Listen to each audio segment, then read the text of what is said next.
Je bois du thé et si vous en avez un verre d'eau, prenez. Ensuite, on va parler des très très bonnes choses.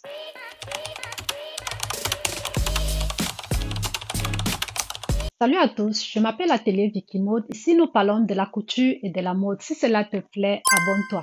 Aujourd'hui, nous allons apprendre à transformer et à coudre la manche lanterne. J'ai fait un sondage la semaine dernière sur cette chaîne YouTube et 75% ont validé qu'elles aimeront apprendre à transformer et coudre la manche lanterne. La manche lanterne est tout simplement cette manche qui vous apporte du volume. Vous confirmez, hein? Regarde, vous voyez bien. Donc, cette manche, elle est très, très, très jolie. Vous pouvez la confectionner, vous pouvez l'adapter sur vos manteaux, sur vos robes droites.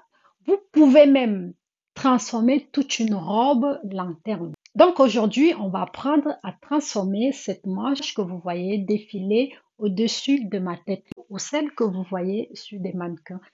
Pour tracer notre manche lanterne, il nous faut le patron de la manche de base. Donc, moi, je veux une manche 3/4 qui peut m'arriver à cet endroit. De la tête de manche, je vais descendre de 1 cm. À partir de mon bout supérieur de ma tête de manche, je vais descendre de 32 cm. Je mesure de là en remontant jusqu'à mes 32 cm. Ça me donne 10 cm. Je reporte la même valeur de 10 cm. Je coupe cette partie-là. Je vais diviser ma manche en 4 parties égales. Donc, vous mesurez votre tour poignet et vous divisez par 4. Chez moi, j'aurai 3,5. 3,5. Je dispose également les mêmes valeurs. 3,5.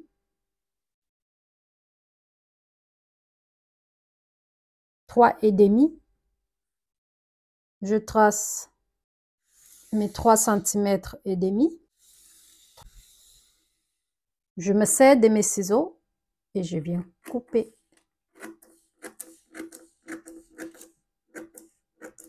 Cette partie représente le milieu de ta manche. Là, on doit également noter milieu manche. On va mettre cette partie de côté, on va s'en occuper de cette partie. On vient fendre les différentes lignes en laissant quelques millimètres sur la tête de manche, donc vous ne fendez pas jusqu'au bout de la manche. Par ces ciseaux représentaient les lignes qui montaient tout droit comme ça, donc c'était cette ligne-là. Maintenant, au lieu de commencer par ici, on va plutôt couper par là. On vient par là. Je fais également la même chose. Je fends. Je fends par là aussi. On va mettre cette partie de côté. On va d'abord s'en occuper de la première partie, le dessus de notre manche. Notre tissu est plié en deux, donc je dispose la tête de ma manche sur le pli de tissu. Et de ce côté, je vais élargir 5 cm. Je viens épingler de ma valeur de 5 cm. De mon pli de tissu, j'ai laissé 5 cm. J'ai posé et j'ai épinglé la première bande. Donc, de la première bande, les valeurs seront de 6 cm au lieu de 5. Vraiment libre à vous. Chacun fait comme tu veux. Moi, je vais laisser 6 cm.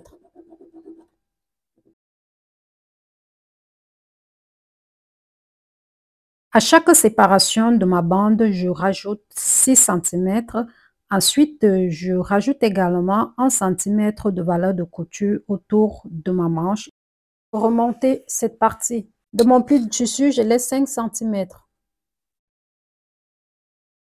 Voilà, 5 cm. Maintenant, je dispose milieu manche. On doit également élargir le bas de notre manche. On élargit également à 6 cm. Ensuite, on va ajouter la valeur de couture. 1 centimètre aussi. Donc, on va couper cette partie. Cette partie représente le bas. Cette partie représente le côté manche. On va coudre par là. On va assembler les deux morceaux. On va d'abord dégager le bas. Pour ne pas se perdre, cette partie est le milieu. On va la tremper. Je prends le côté supérieur de notre manche.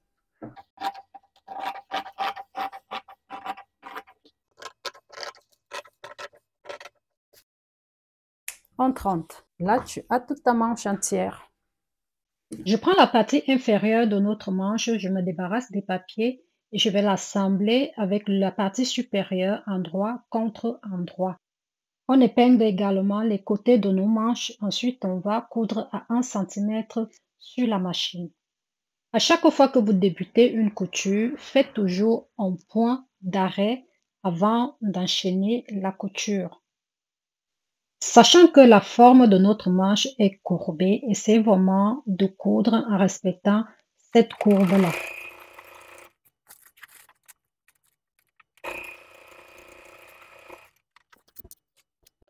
Donc, j'ai assemblé les deux morceaux de notre manche. Maintenant, vous débarrassez des épingles également les morceaux de papier qui s'y trouvent.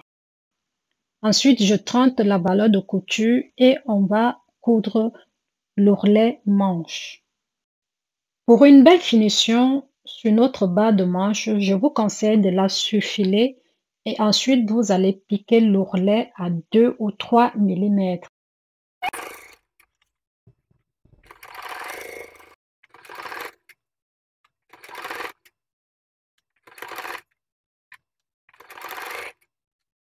Après, on assemble les deux côtés de notre manche.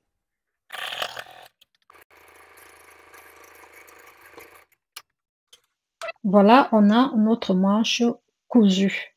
Donc, repassez toujours votre produit.